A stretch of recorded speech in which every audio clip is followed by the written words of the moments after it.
ॐ यो देवो अग्नौ यो अप्सु यो विश्वं भुवन्माविवेश य ओषधीषु यो वनस्पतिषु तस्मै देवाय नमो नमः। ओम। योगाभ्यास। योगाभ्यास का मतलब अष्टांग योग का अभ्यास। योग टुकड़ों में नहीं किया जा सकता, नहीं किया जाना चाहिए। यह जीवन को जीने का ढंग है, एक यात्रा है जो आपको स्थूल से सूक्ष्म की तरफ ले जाती है, अपने आप का परिचय कराती है और जीवात्मा को परमात्मा से मिलाती है, जो कि उसका अंतिम लक्ष्य है। स्थूल और सूक्ष्म को समझना है। शरीर स्थूल है, आत्मा सूक्ष्म है। प्राणायाम में देखें तो प्राण सूक्ष्म है और श्वास स्थूल है। हम शुरू स्थूल से करते हैं, लेकिन जाना चाहिए हमें सूक्ष्म की तरफ। लेकिन हम अपनी कुछ कामनाओं और वासनाओं की वजह से स्थूल पर ही अटक जाते हैं। देखते हैं अभ्यास कैसे होता है। सबसे पहले यम और नियम की पालना बहुत जरूरी है। ठीक वैसे ही जैसे भवन निर्माण के समय नींव का भरना जरूरी है, उसी प्रकार से yam and niyams are foundation of a building. तो योग का जो मूल है, आधार है, वो यम और नियम है।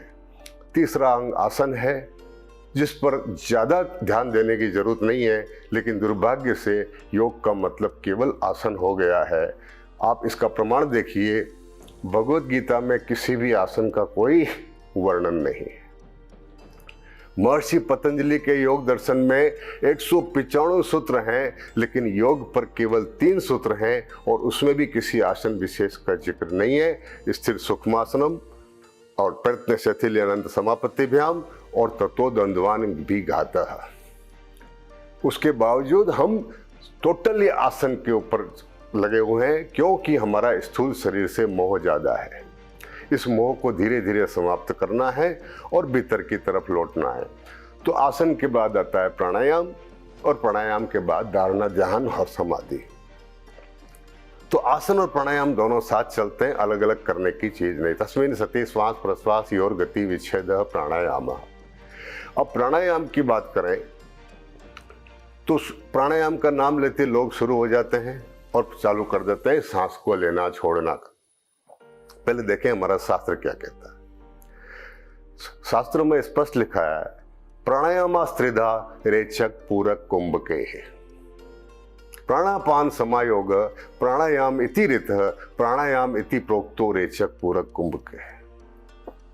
यानी कि प्राण और अपान को मिलाना प्राणायाम है और उसके लिए 3 क्रियाओं का होना जरूरी है।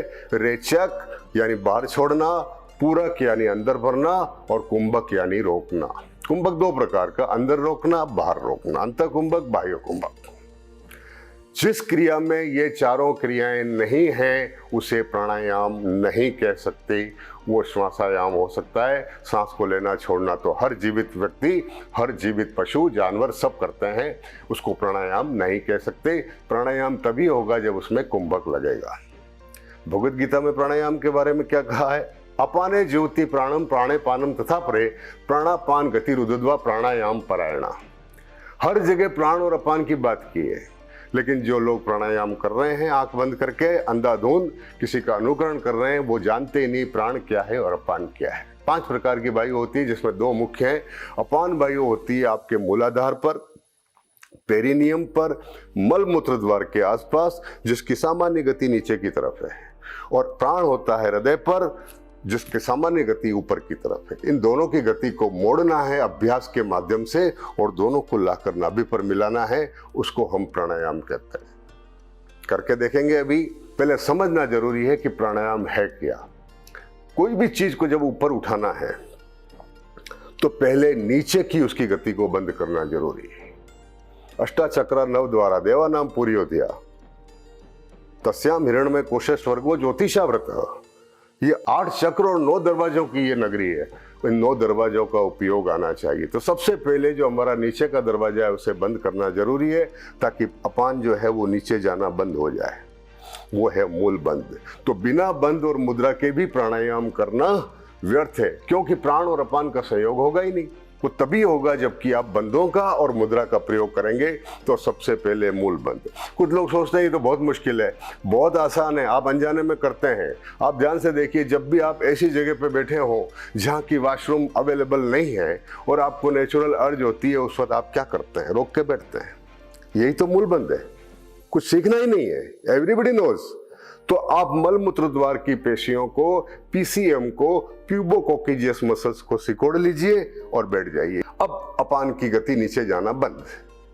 अब प्राण वायु को जब गहरा सांस भरें, प्राण को नीचे ले जाइए ध्यान के माध्यम से और थोड़ा कुंभक करें, उसे नीचे मिलने दीजिए और सांस छोड़ते वक्त अपान को ऊपर उठाइए और यहाँ लाकर नाभि पर मिलाइए। इसको हम प्राण और अपान को मिलाना कहते हैं। आप कोई सा भी प्राणायाम, नाम चाहे कोई भी रख दीजिए, मूल पर कभी समझौता नहीं हो सकता।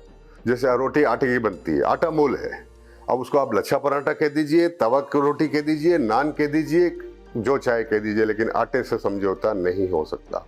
तो आप प्राणायाम में किसी का कोई सा भी नाम, ब्राह्मरी कर दीजिए, भस्त्रिका कर दीजिए। अनुलोम विलोम तो प्राणायाम है ही नहीं। अनुलोम विलोम एक सांस लेने की विधि है जिसे प्राणायाम में यूज किया जाता है, ठीक है। लेकिन मूल का ध्यान रखें कि मूल बंद लगेगा। और बंद के बारे में क्या कहा है कि पूरकांते तू कर्तव्यो बंदो जालंधरा भी है, कि पूरक लगाने के बाद आपको ये जालंधर बंद लगाना है ताकि प्राण वायु नीचे की तरफ जाए अपान से मिलने के लिए, जो कि प्राणायाम का उद्देश्य है, ऊपर नहीं जाना चाहिए।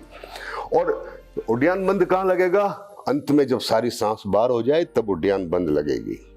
और इसी को महर्षि पतंजलि ने कहा है, प्रच्छदनम विधारणाभ्याम वा प्राणस्य।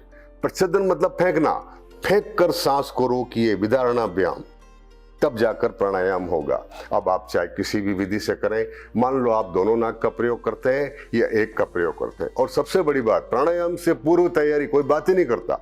हम हर काम को बिना पूर्व तैयारी के नहीं करते, लेकिन प्राणायाम करते समय शुरू हो जाते हैं बिना। साफ लिखा हुआ है शास्त्रों में कि मलाकुलासु नाड़ीसु मारुतो नेव गच्छति, कि मलों से भरी हुई नाड़ियों में हवा भी पास नहीं हो सकती। प्राणायाम कुतम सिद्धेत, कि प्राणायाम कैसे होगा? तो जब जिन चैनल का हम उपयोग करना चाह रहे हैं, ईड़ा और पिंगला, इनका साफ होना जरूरी है। तो इनको साफ करने के लिए पहले क्या कहा है कि नाड़ी शुद्धि कीजिए, उसके बाद प्राणायाम कीजिए। तो नाड़ी शुद्धि करने का तरीका, गहरा भरना, रोकना, छोड़ना, भरना, उसमें भी रोकने की बात की है। इवन प्राणायाम की जो पूर्व तैयारी है उसमें भी रोकने की बात कही है। और उसमें भी गैरण संहिता तो ये कहती है, गैरण ऋषि कहते हैं कि 1:4 रोकना है। और हठ योग प्रदीपिका कहती है कंफर्टेबली जितना चाहें उतना रोकिए, लेकिन रोकिए जरूर। तो बिना कुंभक के तो प्राणायाम की तैयारी भी नहीं हो सकती। तो मलों को साफ करके नाड़ी शुद्ध कर लें। अगर ये बंद हैं, दूसरे तरीके हैं, वातक्रम कपालभाति,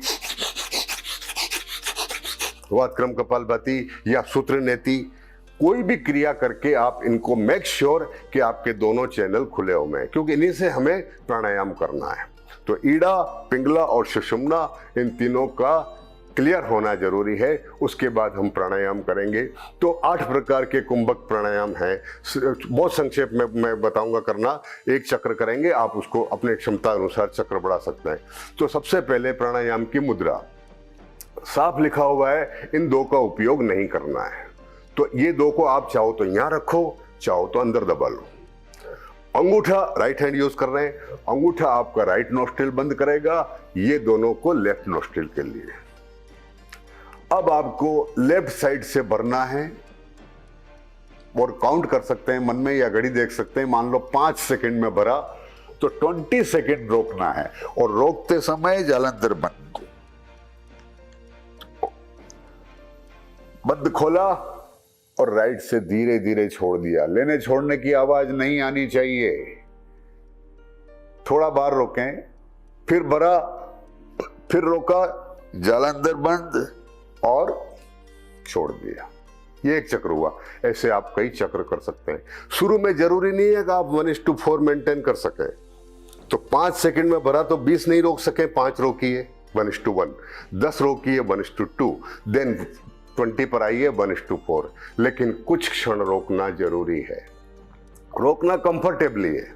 और इसका क्राइटेरिया क्या है कि जब आप फिनिश करें कोई घबराहट नहीं होनी चाहिए, as normal as it was in the starting. Okay, और बड़े आराम के साथ चेहरे पर प्रसन्नता रहे, कोई तनाव नहीं। धन्यवाद आप सबका, आपने मेरे को बुलाया, सुना, और हो सके तो इससे अगर कोई लाभ होता है तो ये ईश्वर की कृपा होगी और योग की कृपा होगी। धन्यवाद। जय हिंद, जय भारत।